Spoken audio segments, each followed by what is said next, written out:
భూకంపం తీవ్రత, ఆ అలల తాకిడి ఒక రిప్రజెంటేషనల్ వీడియోలో మీకు చూపించాం.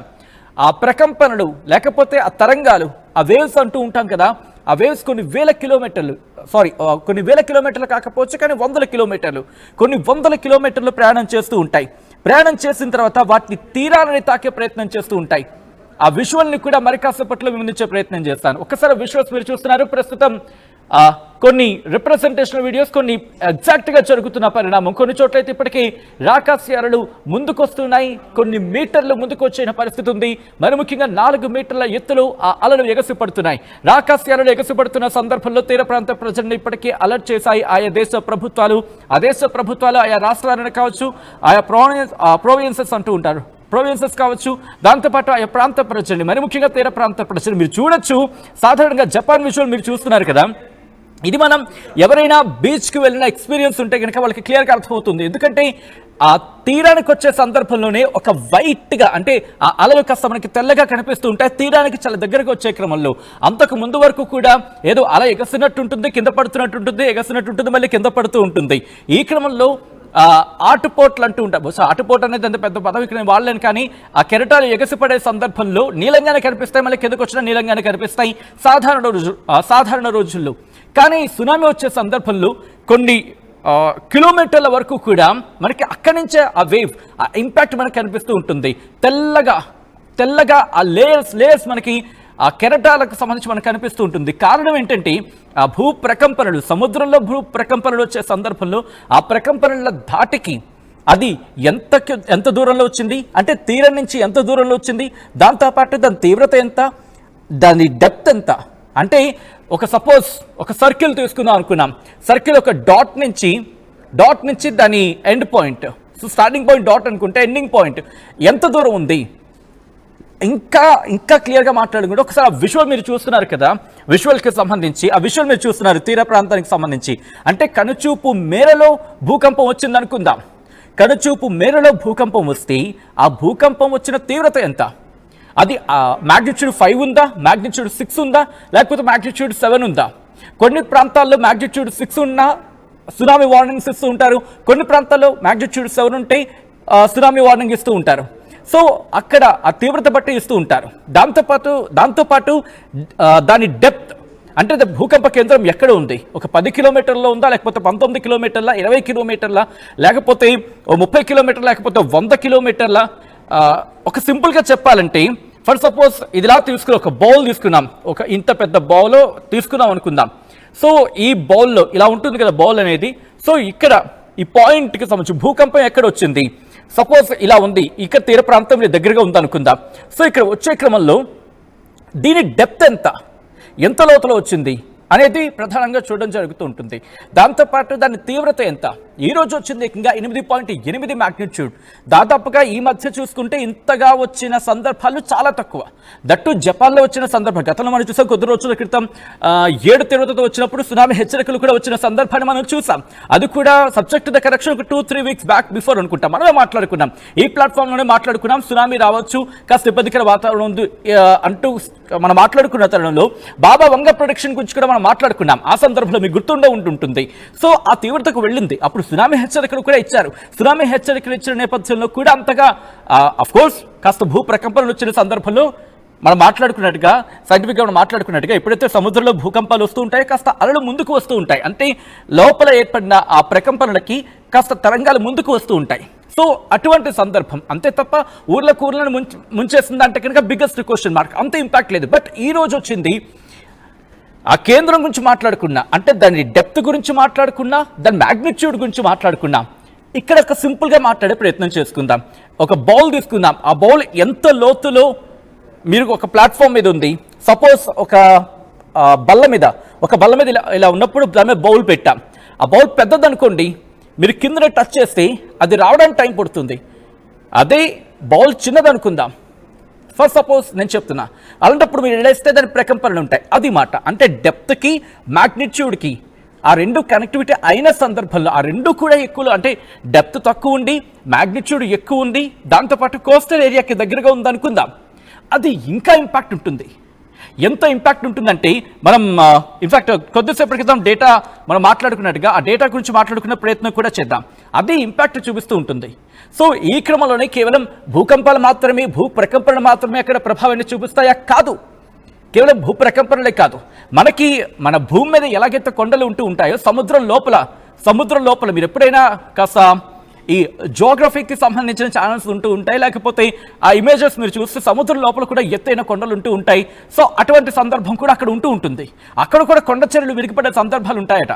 సో అటువంటి అటువంటి క్రియలు జరిగినా కూడా ఎప్పుడైతే అవి పడుతూ ఉంటాయో అప్పుడు కూడా భూ ప్రకంపనలు వచ్చే అవకాశం ఉంటుందట.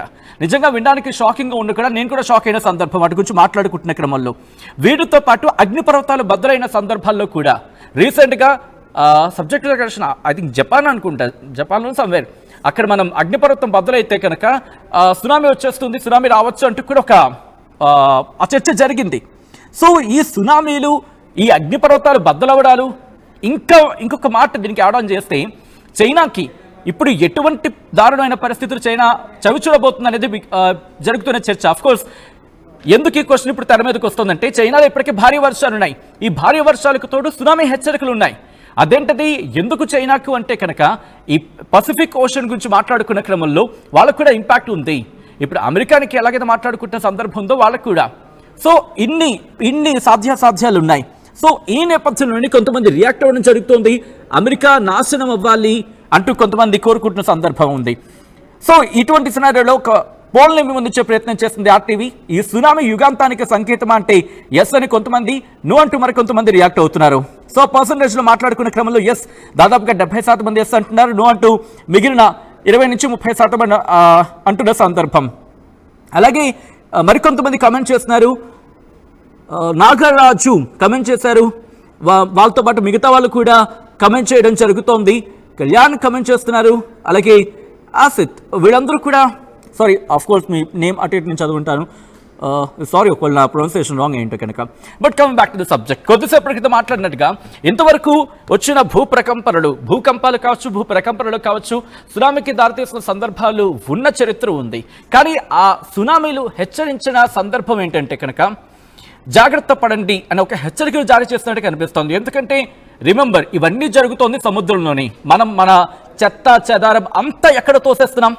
కుక్కో కుక్కు దొరికింది కదా అని చెప్పి సముద్రంలో కుక్కేస్తున్నాం, అంతే కదా.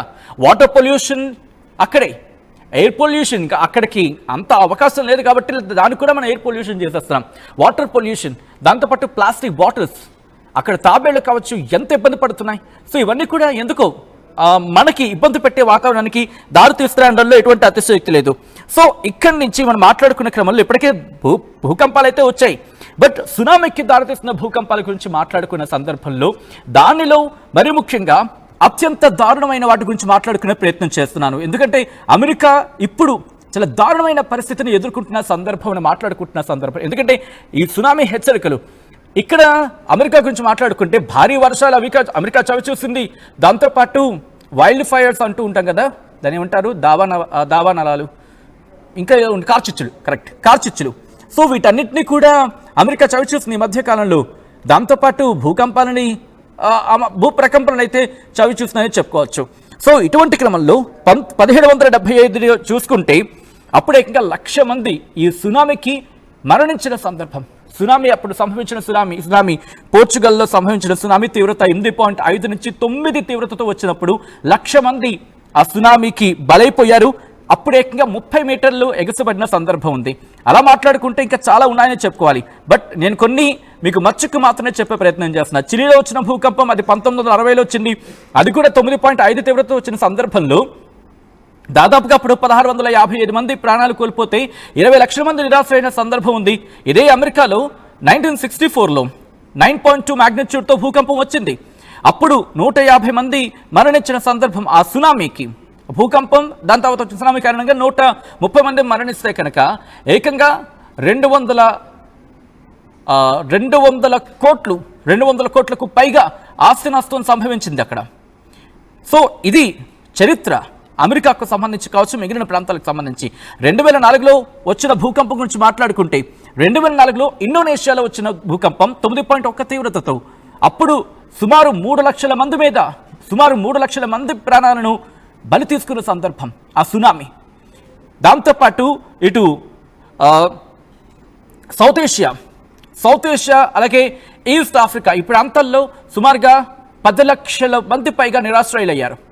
ఇలా ఒకటా రెండా మాట్లాడుకుంటూ పోతే కనుక ఆ అలస్కా గురించి మాట్లాడుకున్న సందర్భంలో అలస్కాలో 1965లో 8.7 తీవ్రతతో భూకంపం వచ్చింది. అప్పుడు ఏకంగా 35 అడుగుల ఎత్తుతో అలలు ఎగసిపడిన సందర్భం.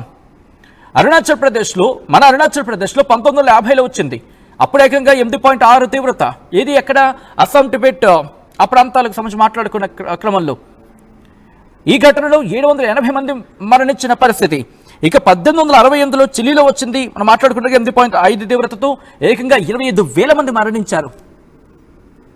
ఇలా సవర్ ఆస్కింగ్ విజువల్స్ ఆల్ ఆర్ లైఫ్. కొన్ని జపాన్కి సంబంధించి అలాగే కొన్ని మరికొన్ని ప్రాంతాలకు సంబంధించి ఎటువంటి పరిస్థితులు అనేవి మేము ముందుంచే ప్రయత్నం చేస్తుంది ఆర్టీవీ. మరి ముఖ్యంగా చైనాకు సంబంధించి ఇప్పుడు ముప్పు పొంచి ఉందా? మరి ముఖ్యంగా వాళ్ళ ఫినాన్షియల్ క్యాపిటల్ షాంఘై ప్రస్తుతం ఈ ఇబ్బందికర వాతావరణాన్ని చవి చూడబోతుందా? ఈ ప్రశ్న తలెత్తుతోంది. ఎందుకంటే సునామీ హెచ్చరికలు ఉన్నాయి, భారీ వర్షాలు అక్కడ పడుతున్నాయి. గత 2 రోజులుగా మేము ఆ రిపోర్ట్ చేసి మేము ముందుంచే ప్రయత్నం చేస్తాం అక్కడ విజువల్స్ సైతం. సో ఈ నేపథ్యంలో ఇప్పుడు ప్రపంచం మరొక విపత్కర పరిస్థితిని చవి చూడబోతుందా? భారత్ కూడా ముప్పు పొంచి ఉందా అనే ప్రశ్న తలెత్తినప్పుడు క్లారిటీ ఇచ్చారు. భారత్కి అయితే ప్రస్తుతం లేదని చెప్పి మన దాని వింటారు మన నిష్ణాతులు చెప్పిన సందర్భం.